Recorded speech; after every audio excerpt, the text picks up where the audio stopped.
വചനമൊഴി December 24. വചനഭാഗം റോമ 9:1-5, മർക്കോസിന്റെ സുവിശേഷം 6:1-6. ഈശോയിൽ സ്നേഹമുള്ളവരെ, ഇന്ന് സുവിശേഷത്തിൽ നാം കാണുന്നത് സ്വന്തം ദേശത്ത് തിരസ്കൃതനാകുന്ന ഈശോയെയാണ്. ഈശോ സ്വന്തം ദേശത്ത് തിരസ്കൃതനാകുവാൻ കാരണം അവർ ഈശോയെ കേവലം മറിയത്തിന്റെ മകനും യാക്കോബ്, യോസെ, യൂദ, ശിമയോൻ എന്നിവരുടെ സഹോദരനുമായ മരപ്പണിക്കാരനായി മാത്രം കാണുകയാണ്. ഈശോ മിശിഹായെ കേവലം മനുഷ്യനായി മാത്രം കാണുന്നവർക്ക് അവിടുന്ന് ഒരു സാമൂഹ്യ പരിഷ്കർത്താവോ അത്ഭുത പ്രവർത്തകനോ ആയി മാത്രമേ ദർശിക്കാനാവൂ. എന്നാൽ മിശിഹ പഴയ നിയമത്തിലെ പ്രവചനങ്ങളുടെ പൂർത്തീകരണമാണെന്നും ആ പ്രവചനങ്ങളുടെ പൂർത്തീകരണമായിരുന്ന മിശിഹ ദൈവത്തിന്റെ അഭിഷിക്തനാണ്, ദൈവത്തിന്റെ വചനം മാംസം ധരിച്ചതാണ് എന്ന സത്യം അറിയുകയും അത് വിശ്വസിക്കുകയും ചെയ്യുന്നവർക്ക് മിശിഹ ഇമ്മാനുവേലാണ്, ദൈവം കൂടെ വസിക്കുന്നതാണ്.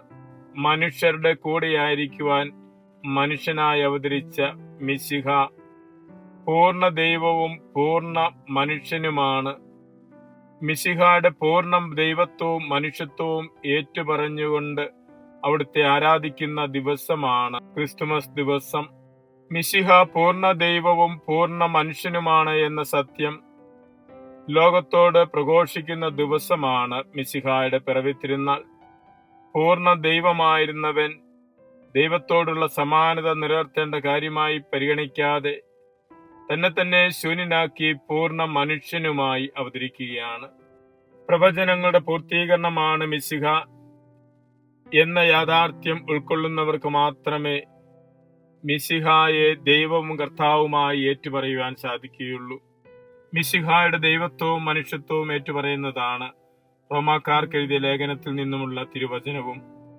മിശിഹായിൽ ഞാൻ സത്യം നിങ്ങളോട് ഏറ്റുപറയുന്നു, പരിശുദ്ധാത്മാവിൽ എന്റെ മനസാക്ഷി എനിക്ക് സാക്ഷ്യം നൽകുന്നു എന്ന് പറഞ്ഞുകൊണ്ട് പൗലോസ്ലീഹ പ്രബോധിപ്പിക്കുന്നത് മിശിഹായുടെ ദൈവത്വവും മനുഷ്യത്വവുമാണ്. മിശിഹ ശാരീരികമായി ഇസ്രായേൽ വംശത്തിൽ നിന്നും, എന്നാൽ അവർക്കെല്ലാം ഉപരിയായ ദൈവവുമാണ് അവിടുന്ന് എന്ന്. മിശിഹ ശാരീരികമായി ഇസ്രായേൽ വംശത്തിൽ നിന്നാണ് എങ്കിലും അവർക്കെല്ലാം ഉപരിയായ ദൈവമാണ് മിശിഹ എന്നും അവൻ എല്ലാറ്റിനും ഉപരിയായവനാണ് എന്നും പൗലോസ്ലീഹ ഓർമ്മപ്പെടുത്തുന്നു. മിശിഹായുടെ ദൈവത്വവും മനുഷ്യത്വവും ഏറ്റുപറഞ്ഞുകൊണ്ട് ദൈവവും കർത്താവുമായ മിശിഹായെ ജീവിതത്തിൽ സ്വീകരിച്ച് ദൈവോന്മുഖമായി ജീവിക്കുവാനും മാനുഷികമായ ഉത്തരവാദിത്തങ്ങൾ വിശ്വസ്തയോടെ നിർവഹിക്കുവാനും നമുക്ക് ദൈവകൃപ പ്രാർത്ഥിക്കാം. മിശിഹ നമ്മെ അനുഗ്രഹിക്കട്ടെ. ആമേൻ.